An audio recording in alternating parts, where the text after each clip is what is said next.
My name is Cadence and I'm 32. The phone ringing at 11:47 p.m. should have been my first warning that this Friday night was about to become the kind of unforgettable that makes you question everything you thought you knew about justice. Mom, I'm at the police station. My stepmom hit me, but she's saying I attacked her. Dad doesn't believe me. Jacob's voice cracked through the phone like a whip across my heart. My 11-year-old son was calling me from a police station, accused of attacking a grown woman. The same woman who'd been making his life miserable for 4 years, but apparently I was the only one keeping score. I was already throwing on clothes before he finished explaining. Stay calm, baby. Don't say anything else until I get there. I'm coming right now. Andrew appeared in the doorway, hair messy from sleep but instantly alert. What's wrong? One look at my face and he was already reaching for his shirt. That's the thing about my husband. Crisis brings out something steady and determined in him that makes me feel like maybe, just maybe, everything's going to be okay. Where are you watching from today? Drop your location in the comments below and hit that like and subscribe button if you've ever felt your heart shatter over a midnight phone call. You'll definitely want to stick around for what happened next. The drive to the police station felt like navigating through thick fog, even though the night was clear. I gripped the steering wheel so hard my knuckles went white, while Andrew held my free hand and radiated that calm confidence that had drawn me to him in the first place. My mind was racing through worst-case scenarios, but I kept coming back to the same thought. How did we get here? Because what I found at that police station wasn't just my scared son sitting in a chair designed for adults, with red marks on his face and scratches on his arms that made my blood boil. It was my ex-husband Caleb standing next to his wife Tiffany, both of them painting my child as some kind of violent delinquent who couldn't control his temper. But here's the thing that made this whole nightmare particularly twisted. 4 years ago, I was a completely different woman. Broken, defeated, starting over from absolute zero with nothing but a 7-year-old kid and more debt than dignity. 4 years ago, if someone had told me I'd walk into that police station and watch grown men stumble over themselves to apologize for their mistakes, I would have laughed until I cried. But that's exactly what happened. And to understand why that moment felt sweeter than every piece of chocolate I stress ate during my divorce combined, you need to know about the marriage that nearly destroyed me, the woman who tried to erase my son from his father's life, and the incredible man who helped me rebuild everything from scratch. Because this story doesn't start with Jacob's terrified phone call from a police station. It starts with the day I discovered my husband was living a double life, and my perfectly planned future exploded like a house of cards in a hurricane. 4 years earlier, I genuinely believed I was living the American dream with a man who turned out to be more interested in the American scheme. Caleb and I lived in his parents' gorgeous colonial house, complete with the white picket fence and everything you see in those insurance commercials. I worked full-time as a dental hygienist while he managed his family's insurance business, and we had Jacob, who was 7 years old and absolutely perfect in every way that mattered. The only thing that occasionally nagged at me was our financial arrangement, which in hindsight was about as balanced as a seesaw with an elephant on one end. Every month, I dutifully deposited my entire paycheck minus basic living expenses into our joint savings account, watching that number grow with the satisfaction of someone building something meaningful. Meanwhile, Caleb's money seemed to evaporate into thin air, primarily flowing toward the monthly payments on his BMW that was apparently essential for his professional image. But I trusted him. God help me, I actually trusted him. The day my world imploded started like any other Wednesday. I was doing laundry, going through Caleb's pockets because the man treated clothing like personal storage units, when his phone tumbled out and lit up with a text notification. The sender was simply listed as T, and the message read, "Can't wait for our weekend getaway. I love you more than anything." I stood there in our laundry room, holding this piece of technology that contained the evidence of my husband's betrayal, feeling like someone had just informed me that gravity was optional. My hands were shaking as I scrolled through months of messages between Caleb and someone named Tiffany from his office. Months of secret plans, intimate photos I never wanted to see, and detailed discussions about their future together that decidedly did not include me or Jacob. The messages painted a picture of a man I'd never actually known, someone who described our marriage as a mistake I'm finally ready to fix, and referred to Jacob as the complication that ties me to my past. Reading those words felt like swallowing glass mixed with acid. When I confronted him that evening, I was prepared for denial, tears, maybe even some begging for forgiveness. What I got instead was cold indifference that cut deeper than any screaming match could have. He looked at me with the expression someone might wear while discussing the weather and said, "I've been unhappy for years, Cadence. You had to know this was coming. The divorce proceedings that followed were a masterclass in how the legal system can fail someone who played by all the rules. Since Caleb had gotten smart after my discovery and deleted everything, I couldn't prove the affair that everyone knew had happened. Without proof of infidelity, I was entitled to exactly half of our joint savings account, the account that I had been filling for 8 years while he played with his luxury car payments. The house we'd called home belonged to his parents, so I got the privilege of packing up my life and my son's life into boxes while my soon-to-be ex-husband continued living in domestic bliss. The BMW he drove to work every day was conveniently registered to his mother, making it completely untouchable in divorce proceedings. His lifestyle remained exactly the same, minus the wife who'd been bankrolling his comfortable existence. Meanwhile, I found myself apartment hunting in the cheapest neighborhoods I could find, eventually settling on a 2-bedroom unit with walls so thin I could hear our neighbor's television through 3 rooms. Jacob cried himself to sleep for the first 3 nights, asking me over and over why Daddy didn't love us anymore. I worked double shifts to make rent, picking up every available hour at the dental office while Caleb continued his charmed existence in the house I'd helped maintain, driving the car I'd helped him afford. The child support he was ordered to pay barely covered Jacob's school supplies, let alone the reality of raising a child. And through it all, I kept thinking this had to be rock bottom. That surely things couldn't possibly get any worse. I was spectacularly wrong. 3 months after our divorce was finalized, Caleb married Tiffany in what can only be described as the kind of wedding I'd always dreamed of having. Not some quick courthouse ceremony, but a full production with flowers, a reception, and enough guests to fill a small church.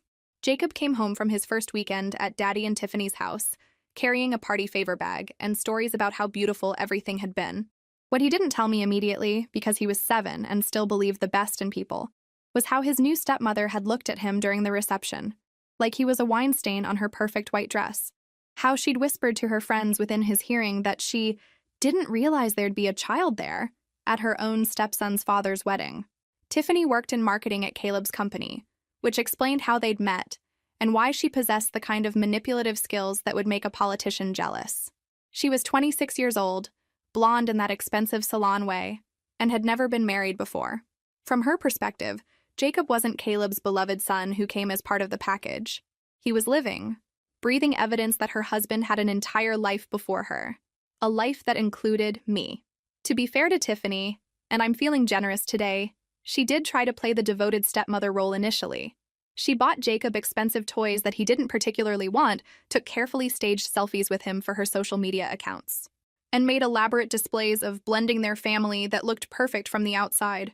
But Jacob was smart enough to sense that her smiles never quite reached her eyes, and that her affection had the same authenticity as a $3 bill. The real Tiffany emerged gradually, like a slow-acting poison that takes time to reveal its true effects. It started with small corrections that felt reasonable on the surface. Jacob, honey, we use proper manners in this house. Jacob, indoor voice, please. You're not at a playground. Jacob, you're tracking mud through my clean kitchen. Every single thing he did was somehow wrong. The way he held his fork wasn't sophisticated enough. His natural speaking voice was too loud for her delicate sensibilities, and his mere existence in spaces she considered hers was treated like a personal assault on her peace of mind. When he came home from visits, he'd be quiet and withdrawn, a stark contrast to the chatty, energetic boy I knew. When I asked about his weekends, he'd just shrug and say they were fine, which anyone with half a brain knows is kid speak for absolutely terrible, but I don't want to cause more problems. I was working 60-hour weeks trying to rebuild our life from scratch, which meant Jacob spent most afternoons in after-school care while I worked overtime to afford our basic necessities. The guilt of not being there when he got home was eating me alive, and the last thing I wanted was to create more drama by complaining about his stepmother's attitude. Besides, family court judges don't typically appreciate bitter ex-wives who can't let go gracefully. Meanwhile, Caleb seemed happier than I'd ever seen him. For the first time since I'd known him, he was actually present in his relationship, probably because Tiffany commanded his attention in ways I never could. He bought her jewelry that cost more than my monthly rent, took her on weekend trips to places we'd never been able to afford, and posted photos of them looking blissfully happy that made my dental hygienist's salary feel like pocket change. Jacob noticed everything. Dad doesn't take me places anymore, he mentioned one night over our usual dinner of frozen pizza, which was about all I could manage financially and energy-wise. He says Tiffany gets carsick when there are too many people in the car. The irony wasn't lost on me. that a woman who could handle marketing presentations to rooms full of executives suddenly developed motion sickness when confined in a vehicle with her stepson. But what was I supposed to do? Call Caleb and demand he explain why his new wife was more important than his child? I'd learned enough about divorce dynamics to know that path led nowhere good. So I bit my tongue and told Jacob that sometimes adults need time to adjust to big changes, while silently planning ways to make our tiny apartment feel more like the home he deserved. What I didn't realize was that Tiffany was just getting started. By the time Jacob turned 9, I could have written a handbook on the warning signs I was too exhausted and overwhelmed to recognize.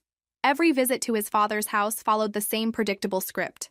Caleb would call on Thursday night, voice full of enthusiasm, promising something special for the weekend. A trip to the amusement park, a movie Jacob wanted to see, maybe even a sleepover with friends. Jacob would spend Friday at school practically vibrating with excitement, already planning what he'd wear for their adventure, or what snacks he'd pack for the movie. I'd watch his face light up as he described his father's promises, and my heart would break a little more each time, because I was starting to see a pattern that my 9-year-old son couldn't recognize yet. Sunday evening would arrive with the predictability of taxes, and Jacob would walk through our door looking like someone had slowly deflated him with a pin. His shoulders would be slumped, his eyes would be red-rimmed, and his usual chatter about his weekend would be replaced with monosyllabic responses that told me everything I needed to know. "What happened to the amusement park, baby?" I'd ask as gently as possible, trying to keep the anger out of my voice. "Tiffany had a headache," he'd mumble, not making eye contact. Or, "Tiffany wanted to go shopping for new curtains instead." Or my personal favorite, "Tiffany said I was being too loud, so Dad made me stay in my room while they went to dinner." The worst part wasn't even Tiffany's creative excuses for ruining my son's weekends. It was watching Jacob internalize her criticism and start to believe there was something wrong with him.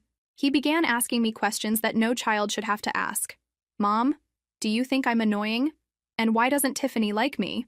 And am I the reason Dad seems sad when I'm there?" One Sunday, he came home with a bruise on his shin that looked fresh and painful.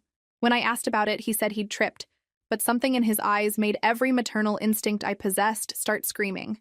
"Jacob, you know you can tell me anything, right? If something happened, if someone hurt you or made you feel bad." "No one hurt me," he said quickly. Too quickly. With the kind of defensiveness that children only use when they're protecting adults who don't deserve protection. I just fell when Tiffany told me to get out of the kitchen. I was in her way while she was cooking. That night, I called Caleb and tried to have a rational adult conversation about our son's obvious distress. "We need to talk about Jacob," I said, skipping the pleasantries because I'd run out of patience for pretending everything was normal. "What about him?" Caleb's tone was already defensive, like he knew exactly what conversation was coming and had prepared his arguments in advance. "He's coming home upset every weekend. He's walking on eggshells in your house, and it's affecting his behavior here too. Something needs to change." The silence stretched for several seconds before Caleb responded with the kind of calculated cruelty that reminded me why our marriage had failed so spectacularly. "Maybe if you taught him some basic manners and respect, he'd fit in better with our family. Tiffany's not used to children, Cadence. She's trying her best, but Jacob can be challenging. She shouldn't have to get used to your son, Caleb. He's not some inconvenient side effect of your previous life. He's your child, and he should feel welcome in your home." "Don't tell me how to handle my family," he snapped. And the possessive emphasis on "my" told me everything I needed to know about where Jacob ranked in his list of priorities. His family. The words hit me like a physical blow because I understood exactly what he meant. His real family was Tiffany now, with her perfectly coordinated home decor and her aversion to the chaos that comes with children. Jacob and I were just obligations from his past, inconvenient reminders of the life he'd outgrown. That same week, in what felt like a sign from the universe that maybe things could get better, I ran into Monica at the grocery store. Monica had been my college roommate and remained one of those friends who could read my face like a book written in large print. We ended up grabbing coffee, and I found myself unloading about the divorce, the cramped apartment, the constant struggle to make ends meet while watching Caleb live like a bachelor with unlimited resources and no responsibility. "You know," Monica said thoughtfully, stirring her latte with the kind of deliberate motion that meant she was about to say something significant. "You should call Andrew." Andrew. I hadn't heard that name spoken aloud in years, but my heart did this little skip anyway, like muscle memory kicking in after a long dormancy. "I heard through the grapevine that he moved back to town," Monica continued, watching my face carefully. "He's working downtown now, doing really well for himself. Never married, as far as I know." That night, lying in my secondhand bed while Jacob slept in his small room that I'd tried to make cheerful with discount store decorations, I stared at the ceiling and let myself think about Andrew Reeves for the first time in years. We'd been so good together in college. Smart, funny, ambitious, and absolutely crazy about each other. We'd talked seriously about marriage and kids and building something real together. But then life had pulled us in different directions after graduation, the way life does when you're young and think love can survive anything. He'd gotten that amazing job offer in Chicago, and I'd been offered a position here. We were both too proud and too scared to ask the other to sacrifice their career, so we'd made the kind of mutual decision that feels mature at 22 and stupid at 32. I never imagined that someday, when we're ready would arrive when I was a broke single mother sleeping on a mattress I'd bought with a payment plan, but maybe Monica was right. Maybe it was time to be brave enough to find out what someday might look like. Finding Andrew on social media required the kind of careful stalking that would make a private investigator proud, and I spent an embarrassing amount of time scrolling through his photos before I worked up the courage to send a message. He was even more handsome than he'd been in college, with the kind of quiet confidence that comes from building a successful career and knowing exactly who you are in the world. His response came within an hour, which either meant he was pathetically glued to his phone or genuinely excited to hear from me. Cadence, I can't believe it's really you. I heard through mutual friends that you were back in town. Any chance you'd like to grab coffee this weekend and catch up properly? We met at a small downtown cafe that served the kind of overpriced coffee that I usually couldn't justify buying. And the moment I saw him waiting at a corner table, it felt like stepping into a warm house after being out in the cold for years. Same easy smile that had made my stomach flutter in college. Same way of listening, like every word I said was the most interesting thing he'd heard all day. When I told him about the divorce, he didn't offer empty platitudes or try to fix everything with optimistic speeches about better days ahead. He just listened with the kind of focused attention that made me remember what it felt like to be truly heard by another person. "You're stronger than you think," he said finally, leaning back in his chair and studying my face with those intelligent eyes I'd never forgotten. "You always were, even in college. I used to watch you tackle those impossible organic chemistry problems with this determination that made me think you could probably run the world if you set your mind to it." That first coffee turned into dinner the following weekend. Dinner led to long phone conversations after Jacob went to bed. The kind of talks that stretch past midnight because you're rediscovering someone who used to know all your secrets. Phone calls evolved into weekend dates when Jacob was at his father's house. And for the first time in years, I felt like Cadence again. Not just Jacob's mom or Caleb's ex-wife, but the woman I'd been before life taught me to expect disappointment. Andrew was incredibly patient with Jacob, never trying to replace his father, but gradually creating his own space in our son's life. They bonded over baseball, something Caleb had never shown much interest in, claiming sports were too time-consuming for a busy professional. Andrew taught Jacob to throw a proper curveball in our apartment complex's small courtyard, and I'd watch from the kitchen window as my son laughed in ways I'd almost forgotten were possible. "I love that kid," Andrew told me one night after Jacob had fallen asleep on the couch between us during a movie marathon featuring every superhero film ever made. "He loves you too," I whispered back, and realized as I said it that I loved Andrew. Had never really stopped loving him, if I was being completely honest with myself. When Andrew proposed 8 months later, it was perfect in its simplicity. No grand gestures or public displays that would have felt forced and artificial. Just him and me and Jacob making dinner in our small kitchen on a Tuesday night. He got down on one knee right there between the refrigerator and the stove, while Jacob cheered and asked if this meant Andrew would live with us forever. "Is that okay with you?" Andrew asked Jacob seriously, because he understood that marrying me meant becoming a stepfather, and he'd never treated that responsibility lightly. "Are you kidding?" Jacob said, grinning so wide I thought his face might crack. "Can I be your best man?" Our wedding was small and beautiful, held in the garden of a local bed and breakfast, with just our closest family and friends in attendance. Jacob was our ring bearer, wearing a suit that Andrew had helped him pick out and sporting a smile that made every difficult moment of the past few years feel worth it. For the first time since my divorce, I felt like we were a real family again. The absolute best part was watching Andrew with Jacob in those early weeks of living together. He never overstepped or tried to parent him, but he showed up in all the ways that actually mattered. Homework help when Jacob was struggling with math, bedtime stories read in silly voices that made giggling echo through our small apartment, early morning baseball practice on weekends when most people were still asleep. Jacob finally had a man in his life who put him first, who asked about his day and actually listened to the answers, Who remembered which vegetables he hated and which ice cream flavors were his favorites? It was everything I'd dreamed of when I imagined what a healthy family could look like. But even as our happiness grew stronger every day, the situation with Caleb and Tiffany seemed to be getting progressively worse, like a storm building on the horizon that we couldn't quite ignore anymore. Have you ever experienced a moment when you realized someone in your life was actively trying to hurt your child?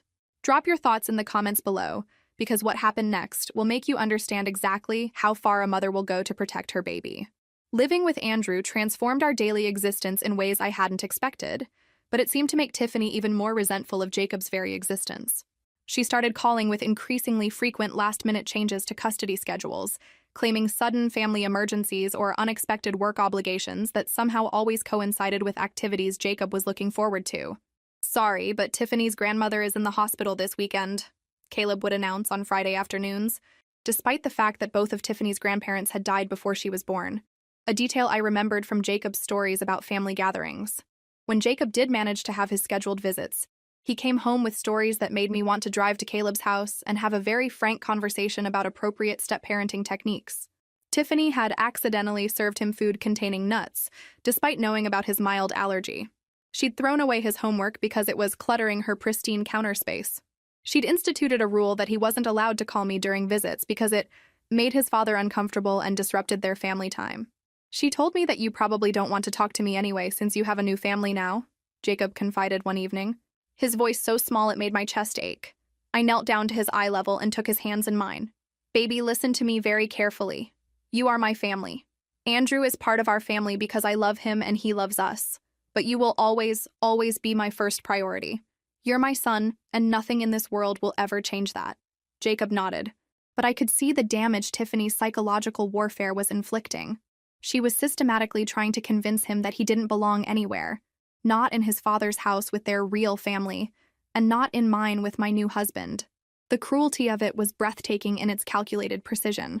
The breaking point came on a humid Friday evening in July that felt heavy with the kind of atmospheric pressure that usually precedes serious storms. Jacob was supposed to spend the weekend with Caleb, and he'd been looking forward to it because his father had promised they'd go to a baseball game, one of the few activities they'd shared since Andrew had rekindled Jacob's love of the sport. When Caleb arrived to pick him up, his mood was already darker than usual, and he barely acknowledged Andrew's polite greeting from our front porch. "Jacob needs to be on his absolute best behavior this weekend," Caleb announced without preamble, like he was delivering a warning rather than greeting his son. "Tiffany hasn't been feeling well lately, and she needs peace and quiet." I watched my son's shoulders slump as they drove away, and Andrew wrapped his arms around me from behind as we stood watching until their car disappeared around the corner. "He's going to be okay," Andrew murmured into my hair. But even his usually reassuring voice carried a note of concern that made my stomach clench with worry. I had this feeling deep in my gut, the same maternal instinct that had warned me about Caleb's affair months before I found the evidence. Something was building toward an explosion, and Jacob was caught directly in the blast radius. Tiffany was getting bolder with each passing month, Caleb was becoming more distant and defensive, and my son was bearing the emotional cost of their dysfunction. The weekend felt different from the moment Jacob left with his father. Saturday passed without the usual check-in call that Jacob liked to make, which wasn't unusual but still made me restless. Sunday came and went with complete radio silence, which was more concerning but still within the realm of normal weekend variations. When Andrew and I went to bed Sunday night, I felt like I was waiting for the other shoe to drop. "Maybe I should call and check on him," I said, staring at the ceiling while Andrew read beside me. "Let's give them space tonight," Andrew advised, closing his book and turning off his bedside lamp. If something was seriously wrong, they'd call. Sometimes these weekends just run long. Famous last words if I've ever heard them. At exactly 11:47 p.m., my phone shattered the quiet of our bedroom with its shrill ringtone. The number on the screen made my blood turn to ice water. It was coming from the police station. 23 minutes later, Andrew and I were pulling into the police station parking lot, and the scene that greeted us was like something out of a bad television drama.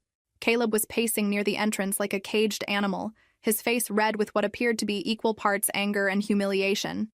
And there was Tiffany, leaning against the building with her arms crossed and wearing an expression of smug satisfaction that made me want to introduce her face to my fist. The moment she spotted me stepping out of Andrew's car, her demeanor shifted into something I can only describe as predatory anticipation, like a hunter who'd been waiting patiently for her prey to walk into the perfect trap. Well, she called out loud enough for everyone in the immediate vicinity to hear, her voice dripping with false sweetness. Look who finally decided to show up and deal with her violent child. Every muscle in my body tensed, and I felt Andrew's hand find mine in a gesture that was probably meant to be calming, but felt more like an anchor keeping me from launching myself at this woman who'd been tormenting my son for months. I kept walking straight toward the station doors, biting back my first 3 responses because they all involved vocabulary that would have made a sailor blush and wouldn't help Jacob's situation. But inside my head, I was composing a very detailed speech about Tiffany's questionable life choices and her obvious need for intensive therapy. That's when Caleb spotted Andrew, and I watched my ex-husband's face cycle through approximately 17 different emotions in the span of 3 seconds. First confusion, then recognition, followed by something that looked suspiciously like jealousy, mixed with pure, undiluted rage. "You brought him?" Caleb's voice carried across the parking lot with enough volume to wake people in neighboring counties. "You brought your new husband to deal with this family crisis?" "I brought my family to help our son," I replied evenly, not breaking stride toward the entrance. Because that's what Andrew was now. Family in every way that mattered. Unlike certain biological fathers who seemed more concerned about their wounded pride than their child's well-being. Andrew squeezed my hand gently, and I could feel the tension in his grip. He'd heard plenty of stories about Caleb over the past 2 years, none of them particularly flattering, but this was his first real encounter with my ex-husband's charming personality. Inside the police station, the fluorescent lighting made everything look harsh and institutional, like a place designed to strip away any illusions about human nature. Jacob sat in a plastic chair that made him look even smaller than his 11 years, his face streaked with tears and marked with angry red welts that made my stomach clench with protective rage. An officer with tired eyes and a name tag reading Martinez looked up from his paperwork when we entered. He had the expression of someone working a late shift and dealing with more family drama than any reasonable person should have to handle. "Mrs. Patterson?" he asked, consulting his notes with the kind of weary efficiency that suggested this was just another domestic disturbance call in a long series of domestic disturbance calls. "Actually, it's Mrs. Reeves now," I corrected, because something told me that distinction was going to matter more than Officer Martinez currently realized. "This is my husband, Andrew." Andrew stepped forward with the kind of quiet confidence he brought to every situation, extending his hand in a gesture that was polite but somehow commanding at the same time. "Andrew Reeves. I'm Jacob's stepfather." Officer Martinez's entire demeanor shifted like someone had just told him he was on camera. Not dramatically, but enough that I noticed his shoulders straighten and his attention become more focused. Something about Andrew's presence was changing the entire dynamic of this situation, though I couldn't quite put my finger on what it was yet. "Mr. Reeves," Martinez said with a respectful nod that seemed to carry more weight than simple politeness. "I wasn't aware you were involved in this situation." Behind us, I heard Tiffany's sharp intake of breath, and when I glanced over my shoulder, her expression had shifted from smug satisfaction to something that looked suspiciously like concern. Apparently, she hadn't expected Andrew's arrival to change anything significant about the evening's proceedings. She was about to learn exactly how wrong she could be. "I wasn't aware either," Andrew said with the kind of calm precision that made everyone in the room pay closer attention, "until my stepson called us from your station at nearly midnight, saying he'd been physically assaulted and was being treated like a criminal." The words hung in the air like smoke from a recently fired gun, and I watched Caleb's face turn an interesting shade of purple that probably wasn't medically advisable. He stepped forward with the kind of aggressive posture that suggested he was about to say something spectacularly stupid. "Now wait just a minute," Caleb sputtered, his voice rising with each word. "Your stepson attacked my wife. He's been acting out for months, getting violent and disrespectful. And tonight he finally crossed a line that can't be uncrossed." Andrew didn't raise his voice or change his expression, but something in his tone made the entire room go quiet. "Caleb, I think you should let the officers handle their investigation before you make any more statements." The power shift in that room was immediate and unmistakable. Suddenly, Officer Martinez was looking at Jacob with different eyes, taking in the red marks on his face and the scratches on his arms with what appeared to be growing concern rather than skepticism. "Son," Martinez said, crouching down to Jacob's level with the kind of gentleness that should have been present from the beginning. "Can you tell me exactly what happened tonight? Take your time and start from the beginning." Jacob glanced nervously at his father, then at Tiffany, then finally at me. I gave him the most encouraging smile I could manage under the circumstances and nodded for him to continue. "She started it," he said, his voice small but gaining strength as he spoke. Tiffany was angry because I accidentally spilled some juice on her kitchen counter when I was trying to make a snack. She called me clumsy and stupid and said I was ruining her peaceful weekend. Then what happened? Martinez prompted gently, his pen poised over his notepad. When I tried to clean it up, she said I was making it worse and that I never do anything right. Then she told me I was just like my mom, useless and messy and disappointing. Jacob's voice caught slightly on the words, and I felt Andrew's hand tighten around mine in solidarity. Caleb opened his mouth to interrupt, but one look from Andrew seemed to shut him down before he could voice whatever defense he'd been planning. Then she said something really mean. Jacob continued, his young voice carrying a weight that no child should have to bear. She said maybe if I wasn't around anymore, Dad would finally be happy. She said I ruined everything good in their life, just by existing. The temperature in the room seemed to drop several degrees as Martinez continued writing, his expression growing more serious with each detail Jacob provided. I told her that wasn't true and that my mom was the best mom in the world. That's when she got really, really angry. Jacob touched the scratches on his arm gingerly. She grabbed me by the arm and shook me hard. See these marks? That's from this morning, too, when she pulled me out of the car because I wasn't moving fast enough.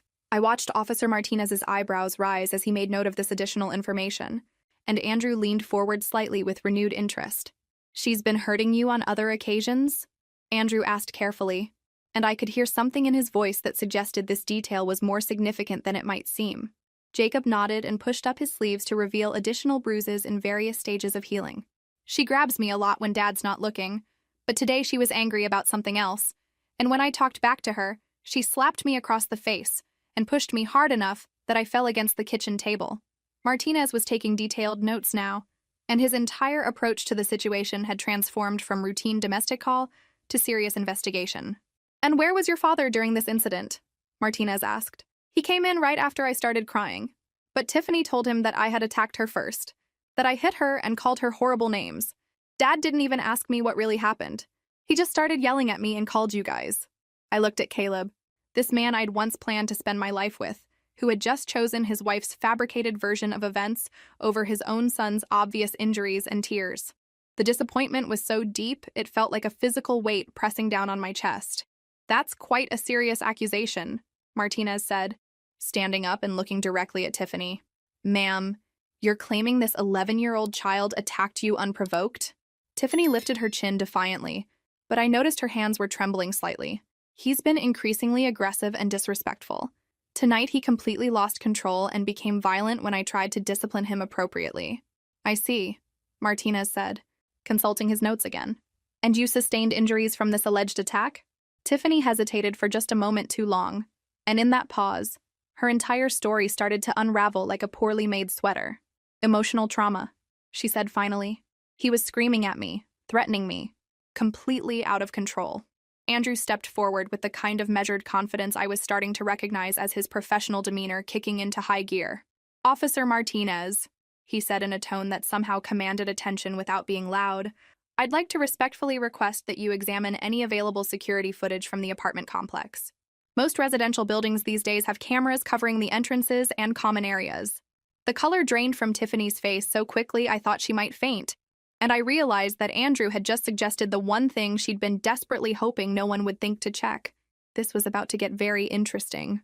The next hour was like watching someone's carefully constructed house of lies collapse in real time, and I had to admit I was enjoying the show more than was probably healthy for my character development. Officer Martinez made some calls, and within 30 minutes, we found ourselves crowded into a small interview room with grainy security footage pulled up on a computer screen. Tiffany sat rigid in her chair, arms crossed defensively, while Caleb kept running his hands through his hair like he was trying to wake up from a nightmare that kept getting worse. Jacob sat safely between Andrew and me, finally starting to look less like a frightened animal and more like the confident kid I knew him to be. The first piece of footage showed their arrival that afternoon, and even I wasn't prepared for what we witnessed. The camera clearly captured Tiffany dragging Jacob out of the passenger side of the car by his arm, the motion so unnecessarily aggressive that Jacob stumbled and nearly fell onto the pavement. Caleb was visible in the frame, walking several steps ahead while talking on his phone, apparently oblivious to what was happening behind him. "That looks pretty rough for a simple car exit," Martinez commented mildly, making notes on his pad. "He was being deliberately slow," Tiffany said quickly, but her voice lacked the conviction it had carried earlier. We were running late for dinner plans. The next clip showed them returning from what appeared to be a grocery run.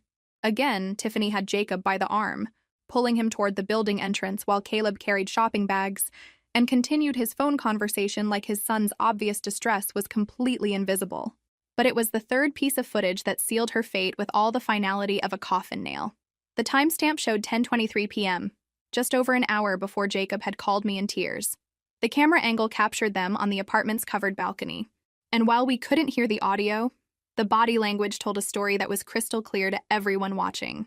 Jacob was backing away from Tiffany with his hands raised in a defensive posture, while she advanced on him with one finger pointed at his chest, her mouth moving rapidly in what was clearly a verbal assault.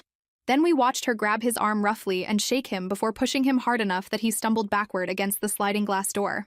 The slap came next, and it was captured with devastating clarity. Tiffany's hand connecting sharply with my son's face, followed immediately by Jacob's hands flying up to cover his cheek as he started to cry. The room fell into complete heavy silence that stretched for several long moments. "Well," Martinez said finally, his voice carrying a tone of grim satisfaction, "that certainly provides some clarity to the evening's events." Andrew leaned back in his chair with the expression I imagined he wore in courtrooms when opposing counsel walked directly into a trap they'd set for themselves. It was the look of someone who'd been absolutely right about what they'd find, but took no particular pleasure in human stupidity. "Officer Martinez," Andrew said with careful precision, "I believe you now have a very clear picture of what actually occurred in that apartment tonight." Caleb was staring at the frozen screen with what appeared to be genuine shock, like he was seeing his wife's true nature for the first time. "Tiffany, what the hell?" "It was discipline," she interrupted desperately, her composed facade finally cracking under the weight of undeniable evidence. "He was being completely disrespectful and defiant. Sometimes children need firm guidance to understand boundaries." "Ma'am," Martinez said, standing up with the kind of authority that made everyone else in the room take notice. "What we just witnessed on that security footage isn't discipline. That's assault on a minor, and it's a serious criminal offense." The beautiful irony of the situation wasn't lost on me. 4 hours ago, Jacob had been sitting in this same police station being treated like a dangerous criminal. Now Tiffany was about to be arrested while Jacob sat safely between his real parents, because that's what Andrew had become, in all the ways that truly mattered. Looking at Caleb's stunned expression, I almost felt sorry for him. Almost. But not quite enough to forget that he'd spent months choosing to believe this woman's lies over his own son's obvious distress. What happened next unfolded with the kind of poetic justice that makes you believe the universe occasionally gets its act together. Officer Martinez read Tiffany her rights while she protested that this was all a terrible misunderstanding, that Jacob was a troubled child who needed strict discipline, and that everyone was overreacting to normal step-parent challenges. "This is completely insane," Caleb kept repeating, his voice cracking like an adolescent going through puberty. "There has to be some rational explanation for all this." "There is an explanation," I said quietly, surprised by how calm my own voice sounded considering the rage burning through my veins. "Your wife has been systematically abusing your son for months, and you chose not to see it because acknowledging it would have complicated your perfect new life." The words hung in the air like a challenge, and I watched Caleb's face cycle through denial, anger, and what might have been the first glimpse of genuine remorse he'd shown all evening. The ride home was subdued but peaceful, in a way our car hadn't felt in months. Jacob sat in the back seat of Andrew's sedan, still processing everything that had happened, but looking more relaxed than I'd seen him after a visit to his father's house in years. When we reached our modest apartment, Andrew made hot chocolate with extra marshmallows while I helped Jacob wash his face and apply antiseptic to his scratches. "Mom?" Jacob said as I was tucking him into bed, his voice small but clearer than it had been in the police station. "Do I have to go back there? To Dad and Tiffany's house?" "No, baby," I assured him, smoothing his hair back from his forehead. "Not until a judge decides it's completely safe, and maybe not even then." "Good," he whispered, and the relief in his voice broke my heart all over again. "I never want to see her again, and I don't think I want to see Dad for a while either." Over the following weeks, the legal proceedings moved with surprising efficiency. The security footage, combined with Jacob's detailed testimony and a medical examination that documented both fresh injuries and older bruises in various stages of healing, painted an undeniable picture of ongoing abuse that even the most skeptical family court judge couldn't ignore. Tiffany was charged with child endangerment and assault, though her expensive lawyer managed to negotiate the charges down to misdemeanors with a plea agreement. She received 2 years of supervised probation, a substantial fine that probably hurt more than jail time would have, mandatory anger management counseling, and court-ordered therapy to address whatever psychological issues made her think abusing a child was acceptable behavior. Most importantly, she was permanently prohibited from having any contact with Jacob, which meant that if Caleb wanted to maintain a relationship with his son, he'd have to choose between his wife and his child. The family court judge was particularly unimpressed with Caleb's complete failure to protect his son from obvious abuse happening in his own home. "Your Honor," Caleb's lawyer argued weakly, "my client had no knowledge of his wife's inappropriate behavior toward the child." Judge Richardson looked at Caleb over his reading glasses with the kind of expression usually reserved for people who insisted the earth was flat. "Mr. Patterson, you live in the same house as this child. According to the security footage, you were present during some of these incidents. Are you seriously asking this court to believe you were completely unaware that your wife was physically and emotionally abusing your son?" Caleb sat in uncomfortable silence, because what possible answer could he give? That he was so wrapped up in his new marriage that he'd forgotten his primary responsibility as a father? That he'd chosen to believe his wife's lies rather than investigate his son's obvious distress?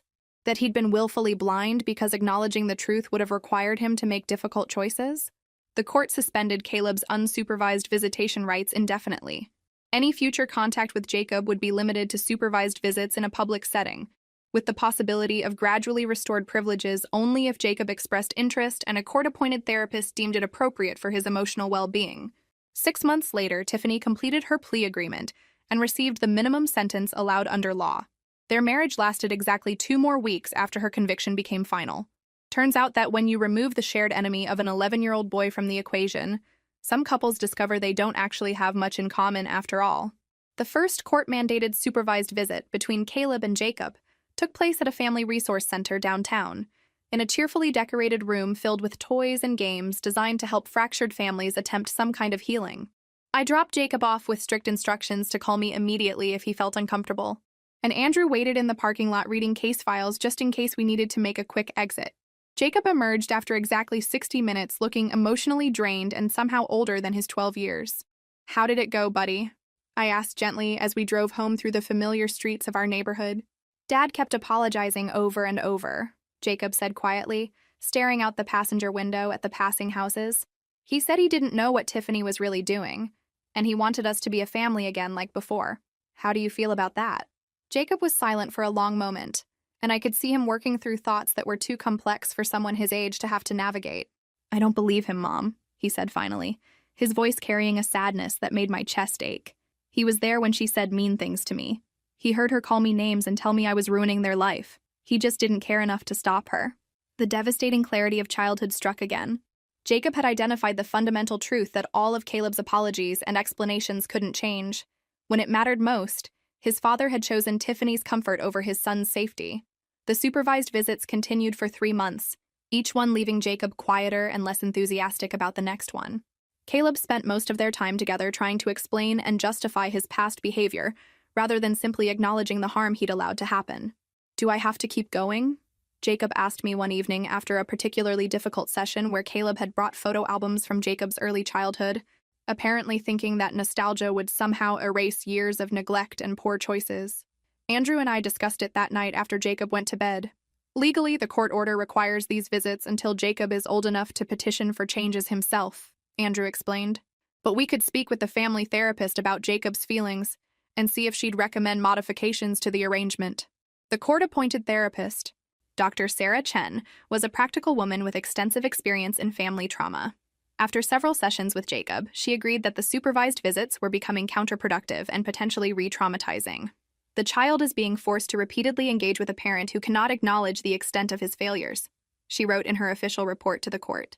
Rather than facilitating healing, these visits are reinforcing Jacob's sense that his emotional needs are secondary to adult expectations. She recommended that visits be reduced to once monthly, with the option for Jacob to refuse them entirely when he turned 14 and could legally express his preferences to the court. Jacob chose to exercise that option immediately. Caleb called me when he received the notification, his voice a mixture of fury and desperation that reminded me why our marriage had been doomed long before Tiffany entered the picture. "You're poisoning him against me," he accused, falling back on the same blame-shifting tactics he'd always used when confronted with the consequences of his choices. "No, Caleb," I replied calmly. "You did that yourself when you allowed your wife to abuse him for months while you looked the other way because acknowledging it would have been inconvenient. I never meant for any of this to happen. But it did happen, and Jacob remembers every moment of it. He remembers feeling unsafe in your house, and he remembers you choosing to believe her lies over his tears." The phone went quiet for several long moments before Caleb spoke again, his voice defeated in a way I'd never heard before. "How do I fix this, Cadence? How do I get my son back?" I considered my words carefully because, despite everything, I didn't want to be cruel just for the sake of cruelty. "I honestly don't know if you can," I said finally. "But if you want any chance of a relationship with Jacob in the future, you need to stop making excuses and start taking full responsibility for the choices you made. And you need to understand that forgiveness isn't something you can demand or manipulate your way into earning." Caleb never called back, and frankly, I wasn't surprised. Taking real responsibility would have required him to acknowledge that he'd failed at the most important job he'd ever had, and that kind of honest self-reflection had never been his strong suit. But Jacob was thriving without the burden of forced reconciliation weighing him down, and that was what mattered most. 3 years have passed since that midnight phone call changed the trajectory of our entire family, and Jacob is now 14 years old, confident and genuinely happy in ways I never thought possible during those dark months when Tiffany was systematically trying to destroy his sense of self-worth. He and Andrew have developed a relationship that amazes me every single day. They still play baseball together, but now Andrew coaches Jacob's high school junior varsity team, and I love watching them work together on strategy and technique. They tackle homework side by side at our kitchen table, discuss girls and friendships and all the complicated social dynamics that come with being a teenager, and share inside jokes that make them both laugh until their sides hurt. Last month, Jacob asked Andrew if it would be okay for him to call him Dad instead of using his first name. "What about your biological father?" I asked gently, because I never wanted Jacob to feel like he had to choose between honoring his past and embracing his present. Jacob shrugged with the kind of matter-of-fact wisdom that teenagers sometimes possess. "Caleb is my biological father, and I guess I'll always be grateful that he helped create me.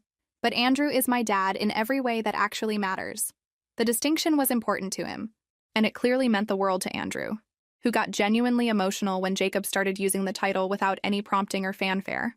As for me, I'm currently 8 months pregnant with our daughter, and yes, we're having a girl.